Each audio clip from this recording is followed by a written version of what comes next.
Okay, so this is how I do the slots for the tuning gears. This is an old INCA saw. You can't buy these anymore. I bought it originally because it had this mortising attachment. Let's see if you can get a better view of that.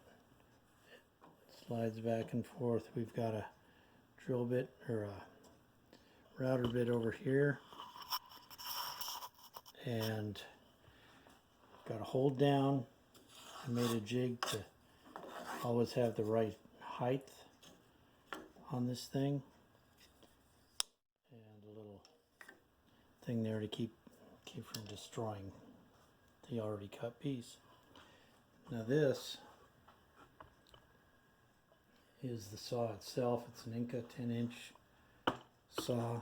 I bought it in the early 80s, and it has some issues. It's a tilting table instead of a tilting arbor. Lots of reasons why it's not a great saw, but it was built with fairly precise machining and engineering, and it works really well for this. I also use it with a slide. Let me show you this.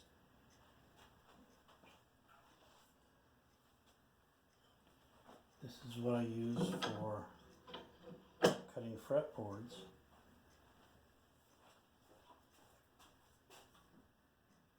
And this is the jig that has all this. This is from Luthier's Mercantile. It's an interesting little jig. It's got 650 millimeter scale here, 660 here. I rarely use 660 anymore. It's just too few people with huge hands to use that. There's a, right in here, I don't know if you can see it,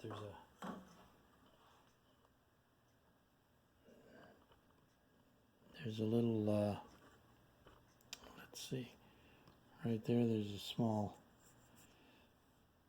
actually it's carbon fiber, angled piece that's stuck in there. It fits these things exactly. So all I have to do is double stick tape a fretboard onto the back of it, so it's held very securely. Make sure that it's lined up properly, and then just go through and cut, move, cut, move, cut, move. It makes very short work out of cutting the fret slots. Many years ago, when I first bought this saw, I got a few extras. Got a few extras of these fine-tooth blades,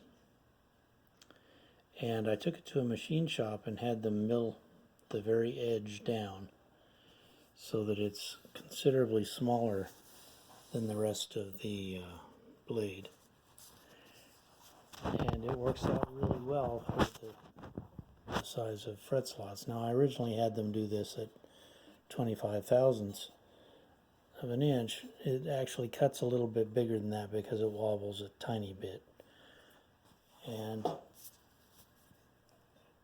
I end up having to clean off the blade every 10 or 12 blades, or 10 or 12 cuts, fretboards, and that keeps this fairly sharp.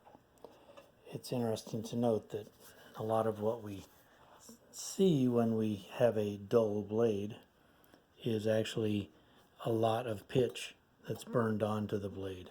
It's not the blade itself that's dulled. So anyway, that's the setup I use on this old saw, and it's amazing to think it's that old.